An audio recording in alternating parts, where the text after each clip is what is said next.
So what was the exact accusation from the Secretary of State? So we called us Kremlin Propagandists, and they said we're secretly funded by the Russians. Yeah, no proof, no evidence. Yeah, if I'm being honest, the real reason why we got into trouble was the US elections. Had it have not been an election year, I think African Stream would still be on air today.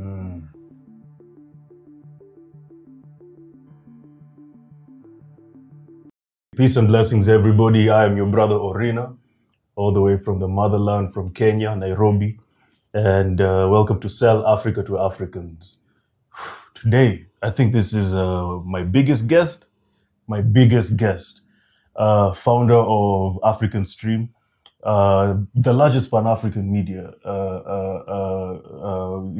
platform in the world.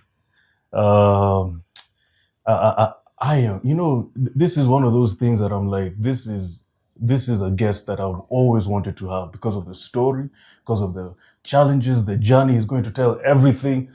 This guy has been through a lot, but even in the eye of the storm, he's going to go through it. Brother Ahmed, how are you doing today? I'm good. And thank you so much for that kind introduction. I'm not sure if we're worthy, but we'll try our best to live up to it. You guys are the biggest Pan-African media platform. Like, I remember when you featured one of my videos 2-3 years ago. Wow, I was really honored. For my work to be reposted. But what happened? Like, just tell us, man. Like, let's just start there. What happened to African Stream? Sure.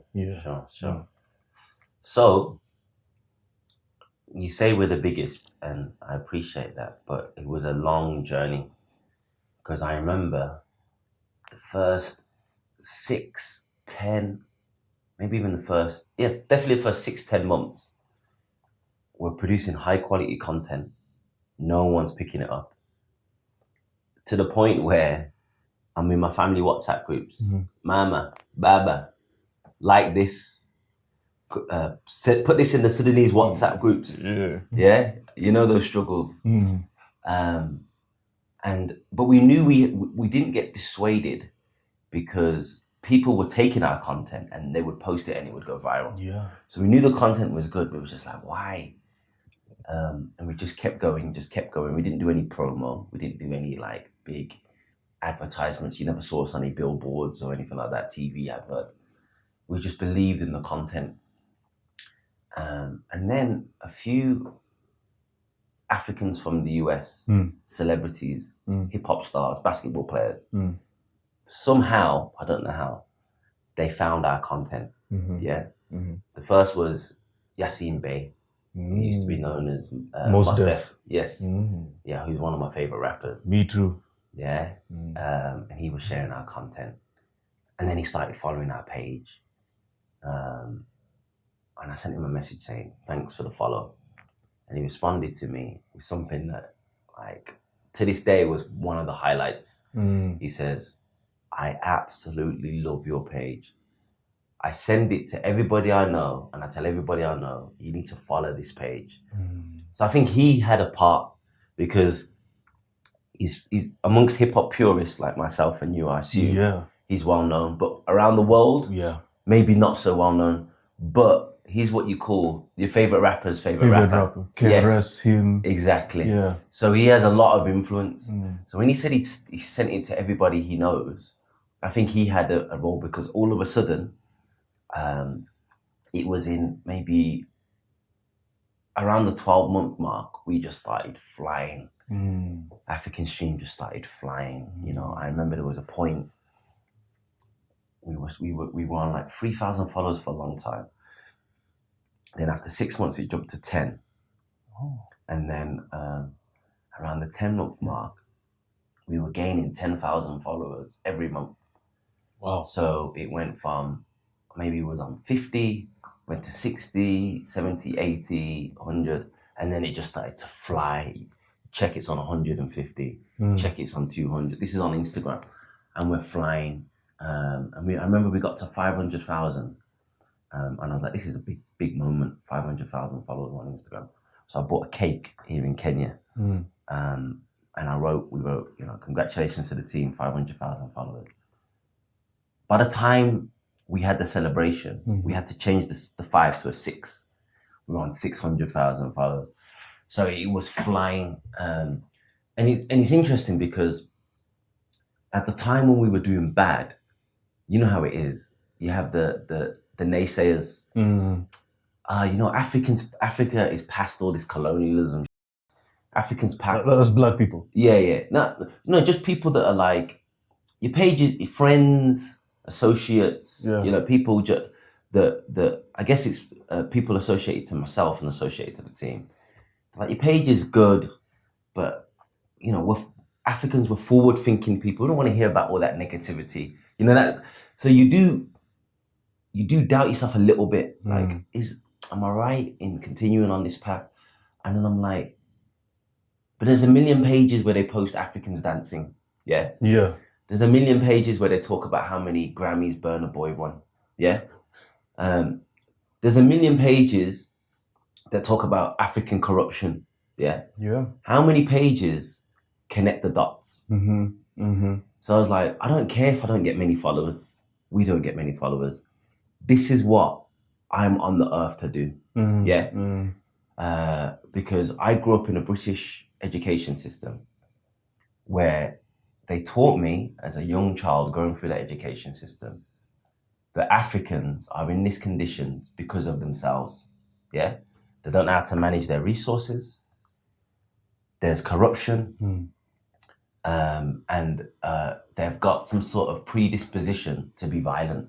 Yeah. They didn't say these things directly in that way, but that was, if you was to summarize how they were taught, that Africa was taught to me and how the continent was portrayed, that was it.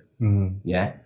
And I always knew that story was incorrect because the smartest person I knew was my father, an African man. Yeah.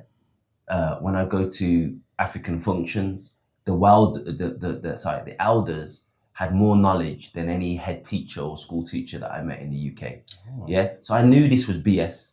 I knew that corruption alone doesn't answer the question, because if it did, then why does Saudi Arabia have all the money? There's no corruption in Saudi Arabia. Even though we have Saudi princes playing for rent boys in the UK. Even though we have Saudi princes that buy license plates, bid on license plates that have the number 1 and pay like $50 million. Is that not corruption? Yeah. So you can't tell me corruption's a uniquely African problem. In the US, they have an annual budget for the Pentagon, which reaches $1 trillion, and they never have to do an audit. Is that not corruption? Wow. Yeah. In the UK, they own an island called Diego Garcia. Yeah. Yeah. They kick the indigenous people off the land and they make way for an American military base. The indigenous people have no rights. Is that not corruption? I could go on. Kibera here in Kenya. Kibera, it was land promised to Nubian fighters that fought for the British Empire. Yeah, the British says, here's the reward for your services to empire. We'll give you this land. Yeah, 10 years go by, no land leases. 20 years go by, 30 years go by. Then the year before independence, they say, we're not going to give you land leases or land rights. We'll give you this temporary land status. Yeah. And they flood Kibera. They said this is their land. They flood it with other workers. Yeah. So is that not corruption? The idea that corruption alone explains the conditions that we're in is BS. And it's a convenient lie sold by the imperialists to absolve themselves of any responsibility. And so that's what African Stream is. It doesn't let William Ruto off the hook. It doesn't let Ahmed Bolo Tinubu off the hook. It doesn't let Paul Biya in Cameroon off the hook. Oldest president. Yeah, it just explains that these people at best are middle management. Yeah. So they're corrupt, no doubt about it. Yeah. But their corruption serves somebody else. Let's talk about that. Somebody higher. I get so frustrated in Kenya when they talk about the finance bill, but they never say the IMF finance bill. Yeah. You know, this is clever manipulation. Yeah. So what African Stream tried to do was provide context. That is it. All we try to do is provide context.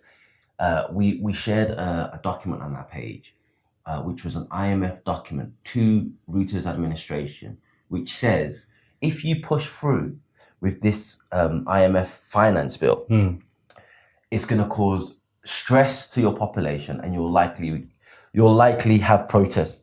Sorry, excuse me. That was before June. Yes. Yeah. And he still pushes through with it. Yeah. So not to absolve Ruto of any responsibility, but who is Ruto the president of? Is he the president of the people of Kenya, who he's been told is bringing them harm and stress with a bill? Or is he middle management who is here to serve a neoliberal agenda, the Washington consensus? Yeah. So that was the purpose of African Stream, and that's why we got into trouble. But if I'm being honest, the real reason why we got into trouble was the US elections. Had it have not been an election year, I think African Stream would still be on air today. Now, we follow the tradition of Malcolm X. Yeah. Malcolm X is critical of what he calls the two-party system, the duopoly. Yeah. Something that African nations have adopted. And that's why people have kind of become disillusioned with Western democracy. Because you have Raila or you have Ruto. But there's really not that much difference between both. Yeah? The manifestos were kind of the same. Exactly. And so this is what they sell us as democracy. Yeah. And so in the US, we this is the angle that we took. There's 40 million Africans in the US. Pan-Africanism isn't just about uniting 54, 55 African states. It's about uniting African people from the Caribbean to the Americas to the continent. Yeah. So we have to talk about the plight of Africans in the US. We have to. And we have to explain that the Democrats nor the Republicans are not the friends of Africans internally in the US or Africans abroad. Yeah. And this is why our message became so dangerous, because the Democratic Party relies on the black vote. Yeah. They're used to getting anywhere between 80 to 95% of the black vote. Now, in an election that's split, that's very pivotal. Yes. Yeah. And we saw in the last election, it was the fact that they lost the Latino vote is what probably cost them the election. So, even some black votes as well. And some black votes, but they still got the majority of black votes. Yeah. So what happened is, in the lead up to the US election,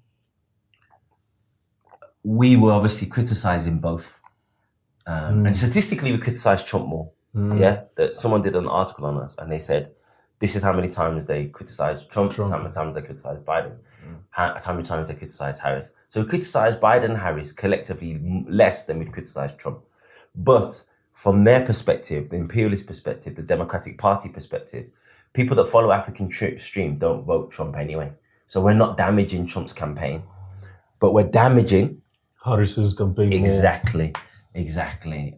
So we talked about her record as, in her own words, the top cop, former attorney general. Yeah. How many African people she locked up. Yeah. She locked up people for smoking weed, but then laughs about smoking weed herself. We talked about all these things, how much money she's received from Israel, how many times she spoke at APAC conferences. We talked about this. How many times she said she's not going to do things only for black people. Exactly. And when we talked about this stuff, the year before, there was no problem. But in the lead up to the election, we got huge pushback by the black bourgeoisie. Yeah, those that rely on speaking gigs from the Democratic Party, etc. Those are the worst. Yeah. So the first attack, the Anthony Blinken attack, the Secretary of State attack, was the final attack. It wasn't the first. The first attack came from a publication called NBC. Yeah. Okay.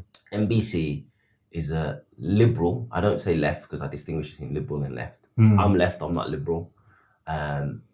It's a liberal publication that supports the Democratic Party. And, as soon as Joe Biden was elected, they had this interview with Joe Biden where they asked him no tough questions and basically just congratulated him for 45 minutes. That's the type of publication that NBC is. So they reached out to me via email. Hey, Ahmed African Stream has been named as one of the key black media outlets spreading disinformation to 40 million African Americans. Do you want to respond to this claim? Yeah. And the guy said to me, you have Tuesday to respond. Yeah, I think he sent me the email on the Sunday. You have Tuesday to respond. And then he goes, scrap that. You have Monday to respond. Send another email, Monday to respond. And this is Sunday evening, Monday to respond. It's a joke. Plus, how do you say there's an accusation without saying what the accusation is? So it's like me saying to you, brother, you've been accused of lying. Do you want to respond? Your first question would be, what have I lied about? Yeah. So we did a response to them. We used it as an opportunity. Like Nelson Mandela, when he was put on trial by the apartheid regime, he dressed in his indigenous clothes and put the apartheid regime on trial. So that's what we did. We said, that's dope. Yeah. And that really our response went viral, super viral, to the point where the journalist, Marquise Francis, put his Instagram and Twitter on private because he was just, our supporters we didn't tell him to do that. Yeah. But I found his page. So that was the first attempt at discrediting us. And while they didn't give examples for us, the other publications that they mentioned was Shade Room, Breakfast Club, and a few others. They did give examples for Shade Room, and then they made a conclusion about us all, and they said disinformation aimed at encouraging people not to vote for Joe Biden. So it was clear it was about the Democratic Party, yeah, but that failed. The guy made his profile private. Victory 1 for us, 0 for the Empire. Yeah. Then came the second attack. We did a report from George W. Bush to Joe Biden. So that's George W. Bush, Barack Obama, Donald Trump, and Joe Biden. Bill? From the drone strikes. This is about drone strikes in Somalia. Oh, drone strikes, okay. Yeah. Okay. From George Bush to Joe Biden, it doesn't matter who gets elected in November, drones are going to rain down on Somalia. Yeah? And we named how many drone strikes George Bush dropped, how many drone strikes Obama dropped, how many drone strikes Joe Biden dropped, which is a Democratic record, and how many drone strikes Donald Trump dropped, which was a Republican record. So we have the highest drone strikes who are running against each other. So it doesn't matter. And true to our prediction, Donald Trump was inaugurated January the 20th. I think by January the 30th, drone strikes were raining down on Somalia. So we didn't say nothing incorrect. Yeah, that's factual. So Voice of America, which is US state-funded media, they responded and said, popular online news website, African Stream, distorts the truth on Somalia. Yeah?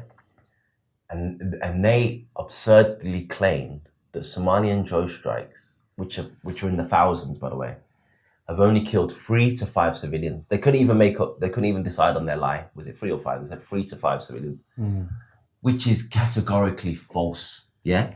According to Amnesty International, Human Rights Watch, several Somali NGOs, Vice News, which is a pro-imperialist publication, says there's more. So we did a response to that.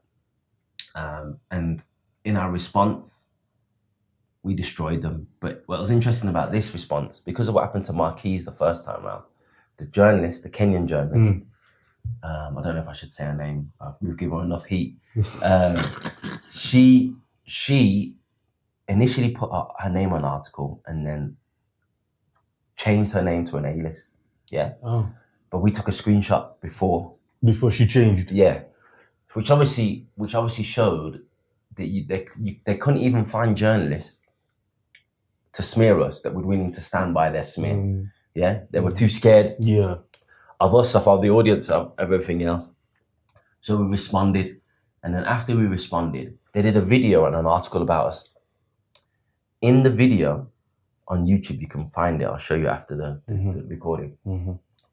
Every single comment on the YouTube is, you guys got destroyed by African Stream. African Stream put you in a coffin. You know, that's literally, you can't find one comment. You'd think someone from the staff would write a few positive comments, not one comment in the whole thing. So that failed. So I think I think that's when the piece of paper gets passed up. They're like, okay, we tried to smear these guys. We tried to discredit these guys. We failed. We're going to need some state power here. Yeah. Calling the big guns now. Calling the big guns. And yeah, so then that's when they just went nuclear. Friday the 13th. Literally. Well, it was literally Friday the 13th, September 2024. Damn. I said to my wife, and when I woke up, I was like, I don't like Friday the 13th. And she was like, oh, that's Christian stuff. You're not a Christian. I was like, nah, I don't like that stuff. And by the end of the day, I said, I told you about Friday the 13th. I told you about Friday the 13th. So yeah, it just came out of nowhere, but it was effective because here's this so-called critical voice of the Harris-Biden regime. Let's call it what it is, because that's like a regime. Yeah. Who's now being neutralized 2 months before the election. It didn't make a difference. They got their asses spanked in the election anyway. But I think that's what it was about. And that's why we were attacked. Because to this day, have they provided any proof to substantiate? So if there was any truth to what they were saying, they would have said, African streamers this, and here's the evidence. Okay. So what was the exact accusation from the Secretary of State? So we called us Kremlin Propagandists, and they said we're secretly funded by the Russians. Yeah, no proof, no evidence. Yeah, and then all you need with an accusation like that, some accusations, as soon as you're accused, that's it. You're damn near guilty. Yeah. It's like, I shouldn't say this, but it's like if an accusation about a man is made in regards to violence against a woman. Yeah. As soon as that accusation's made, you're done. You're done. You're done. Now I say that our supporters didn't believe it, and majority of people didn't believe it. But when you talk about business, so business is all about risk. Yeah.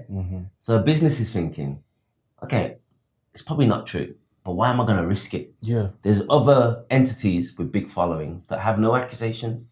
I'm going to invest my money there. Yeah. So that's how it was a very smart tactic in killing us. Because after the accusation, firstly, YouTube took us down within 48 hours. Said we violated community guidelines. Didn't say what the community guidelines were. Instagram took us down within 72 hours. Damn.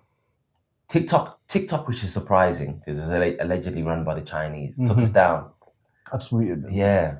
No, but the thing about TikTok is they had to basically give up some of their sovereignty over the company.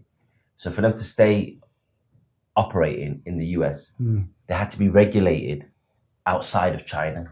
So the regulators of TikTok are not in China. So the people that say you violated, because if you notice, you could post anti-Chinese stuff on TikTok and it can go viral. If it was regulated in China, that wouldn't happen. It's because it's regulated. I looked it up once in somewhere like Denmark or Norway, Canada, and the US. That's where the regulation happens. That's where the people decide whether you've got a strike or not. Okay. That's why pro-Palestine content is stricken on TikTok, because China isn't anti-Palestine. But these countries that regulate are. Yeah. So it makes sense when you know the workings of TikTok. And actually, we were shadow banned on TikTok way before. So TikTok, we had 960,000 followers, but we would get our views on Twitter with 100,000 would be more because of the shadow ban. So anyway, that happened. And another part of the coordinated attack,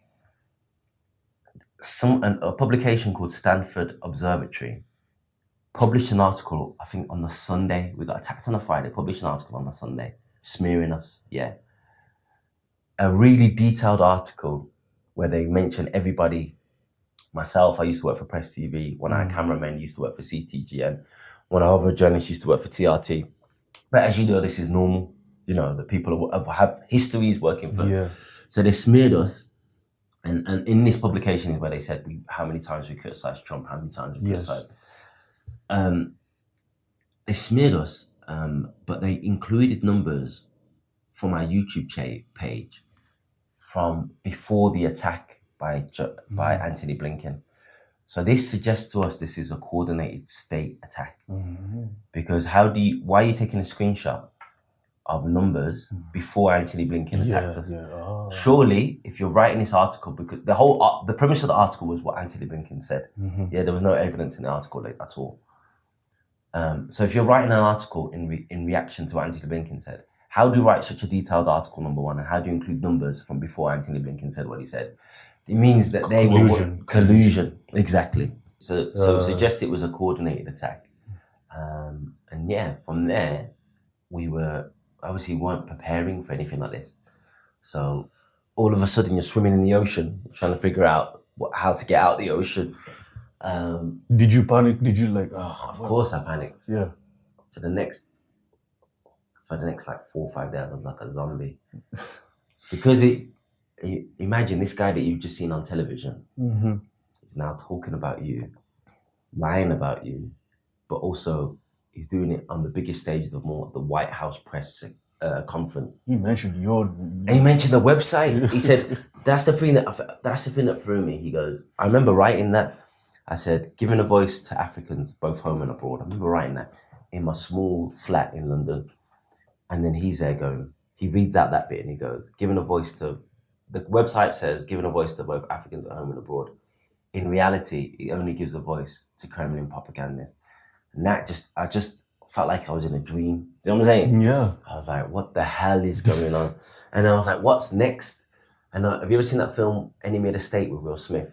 Oh, yeah, I've heard of it. It's a crazy film. So you start thinking like that. You start thinking people following you. You get paranoid. I wouldn't wish those weeks and months straight after on anybody. It was difficult, but it's like the Cold War when you're being termed a communist. yes, exactly. That's happened to Paul Robeson. Yeah. Yeah, exactly. So yeah, I just didn't know what was going to happen. I go to the UK once a year to see my mum and dad, to see my wife's mum and dad. And I was in the UK at the time. I was thinking, so when I go to the airport, will I get arrested based on what he says? When I land in Kenya, will I get arrested? You know, these are the things that are going through your head. Obviously, none of that happened. Thank God. Thank God. And then obviously the most difficult thing is you've got a team that you have to reassure, but you're trying to reassure them, but you don't know what's going to happen next. Yeah. So You're like, it was it's gonna be okay, guys. They were like, am I gonna have a job? Am I okay? I'm just saying, yeah, don't worry, things are being okay. But I'm back on and I'm like, I have no idea what's gonna happen next. So we were hoping, okay, let's keep posting. There's enough people, good people out there where we can find a solution. But no solution really came. You know, people told us to jump on Rumble. We jumped on Rumble. But what is Rumble? Rumble's like the dark part of the web. And you're not reaching the same people. The beauty of African Stream is we'd reach people like my niece who's not political. You know what I'm saying? Yeah. I didn't want to just reach people like you who already are on my side. Yeah, of course. You know what I'm saying? Yeah. It's nice to reach people like you, but I really wanted to reach Yeah. the coffee lady outside. You know, that's who we're trying to awaken to the conditions that we're in and the reasons and what the solution to our problems are, which is, you know, uniting and moving away from this neoliberal capitalist system, which is essentially anti-African. Yeah, anti-African. I'd like us to exhaust the African Stream topic first. Sure. So, you guys got you saw what Anthony Blinken said, all that happened, and then it was like a year later, you made a very, very ground-shattering announcement that you're like, I was even with my fiance, and I was like, "Oh no, what? These are my guys." Yeah. What led to that eventually? So we were trying our best. You know, the resources that we had, we were trying to make them stretch. We'd obviously had to become less ambitious. When African Stream was running, you saw we did reports on Haiti. Yeah. From Congo, We went to Congo. We sent Eric. Oh, really? Yeah, Oh. we went to Eastern Congo, Goma. We went to the camps, and then we just we were just shrinking operation. And then I was like, okay, this can't go on. We're going to run out of money soon. And it's better to make the announcement now while we're still at operational capacity than, like I said, death by 1,000 cuts, where the audience notices first that this isn't you don't want to have that moment where people are like, this is an African stream. What happened to the African stream I loved? Yeah. You know what I'm saying? Yeah. Because now we don't have the resources to film properly. We don't have the resources. So I was like, okay, it's better to go out, not on top, but at a level that we're comfortable with our legacy. And yeah, if we make this announcement, who knows what might not happen. People knew we were in trouble before, but they didn't come to our rescue. Maybe if we say we're closing down, we will waken some people up, people with money and people with influence, and maybe we can get some sort of support for a rebranding. Maybe we rebrand as African Dream, and African Dream. Maybe you got the exclusive on this, but I don't want to make any promises, but that is kind of what's happened. Since we announced we're closing. We've been inundated with messages. Guys, what can we do to make this? We can't, the community can't lose this platform. What can we do? What can we do? So we've been approached by several different entities, 2 of them from the US. So let's see. We're in talks. Talks might not lead to anything, but let's see. So what next? So before African Stream announced it was closed down, I'd already been approached by an American foundation called Babushki. Yeah. It's a very interesting story. Again, you get the exclusive on this. They're funded by a guy called Fergie Chambers. Fergie Chambers is a trust fund baby. Yeah. So his family is called the Cox family. They're like one of the 8, I think like the 8th or 9th richest family in the US. Oh, okay. But because they're so wealthy, their politics are pretty terrible. Yeah. I'm sure he would say that. Okay. So because he became increasingly uncomfortable with his family, he took his money out of the trust, and he's now supporting social movements around the world. I can mention them off camera. I don't know if I should mention them on camera because maybe some of those movements don't want to. So Babushki, I met them in person at the 2nd annual Congress of the Kenyan Communist Party, which happened around December. They came to me and they were like, we want to support anti-imperialist media, and we want to offer support not just financially but beyond that. So then another project I was meant to work simultaneously alongside African Stream was I'm going to be running or leading a coalition of anti-imperialist media, and we're going to be training some of these media outlets and providing them with support to make their content fit for social media. So one of these outlets is the Black Agenda Report in the US. They're really fantastic writers, but they don't know anything about social media. So they write brilliant content, but they don't have an Instagram page. They don't have a TikTok page. So we're just giving them support, taking some of their articles, making them into videos. So that's one of the projects that I'm working on at the moment, as well as in talks with hopefully reviving African Stream into some sort of African Dream. The Sovereign Media Coalition is guaranteed. The African Dream thing isn't. So anyone watching this, any wealthy, progressive funders, progressive funders that want to give us support, we'd be happy to receive it, as long as they won't interfere with our editorial line and who we are and what we stand for. All these Kenyan billionaires, all these Kenyan multimillionaires, Yeah. they should help you guys, man. I know, but they should. Helping us might not help them. They should say, hey, you guys, you know. Yeah. The Kenyan billionaires and what? Maybe I shouldn't say this, but how if they've not made their money in the right way, they'll give us the money in one hand and we'll come after them in the next hand. But there's some who are legit, kind of. Yeah. There's some who are legit. Introduce us. Yeah. Introduce us because here's the thing, it benefits them. Mm-hmm. That's the pitch that I made when setting up African Stream.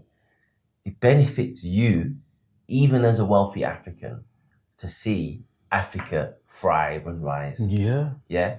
Because you're having to go on these terrible roads just like us. Mm-hmm.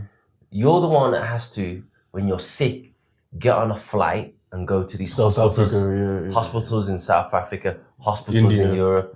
Surely, it's better for your own recovery to go to a hospital here in Kenya, a world-class hospital with world-class facilities where your family can visit you, where you can rest amongst your family and peers. Yeah. So that's the issue with some of these elites. They're so corrupt that their corruption affects them. The only difference between the African elite and the European elite, they're corrupt, but they want to make sure that the corruption doesn't affect them. Yeah? So they make sure that the state schools within their vicinity are certain standards. Yeah. So that if they want to send their child to a state school because of the optics, the child's not going to suffer. Yeah. I mean, the truth is most of them still send their kids to a private school. Yeah, of course. But for example, in the UK, I'm from Birmingham, which is in the middle of the country. And in the north of the country is neglected because the politicians all send their kids to schools in and around central London or southeast of the UK. Yeah? So they make sure that the corruption allows for a bubble of prosperity here. They know they're not going to send their kids up north, or they know they're not going to send their kids to schools in the Midlands. But what I don't understand here is they steal so much that it affects their kids, affects their grandkids, Their neighborhoods. their their neighborhoods. I mean, what I've heard, there's one village where the road to that village is brilliant because but all the other roads around it are terrible.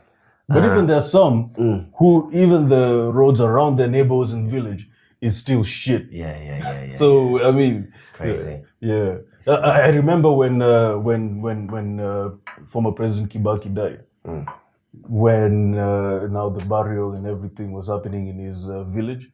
That's the first time that a tarmac road was being set. Yeah. I was like, you have to wait for him to die? Yeah. It's nuts. It's nuts. Brother, so, wow. So, you know what? I wish you guys all the best. Thank you. And you know, I really want you guys to come back. Come back. Yeah. So do we. I was an avid fan. Every day I was like, Africa Stream. That's what people tell me. It's part of their morning routine. Yeah. Morning routine. That was, you know, like when I was in corporate, before I used to go to work, Instagram, Africa Stream. Instagram was my African Stream thing. Thank you, man. And that was the point of it. There's so much bullshit. Sorry, excuse my language. No, on Instagram, and I was just like, no, man. We have to. If this is where young people are, we need to create a space within all of this garbage where people can learn, people can understand, people can see that we haven't always had William Rutos and Tinubus and Paul Bias. We had some. Because here's the thing, if you think all of your leaders have been corrupt, that affects your self-confidence. Yeah. You start to think, well, maybe that's how it is. Maybe this is how I'm designed. Yeah. But if so a big part of African Stream was history. Some said we focused too much on history, but we I don't think we did. I think we focused on history to give Africans a true, wholesome understanding of who they are. Yeah, who they are.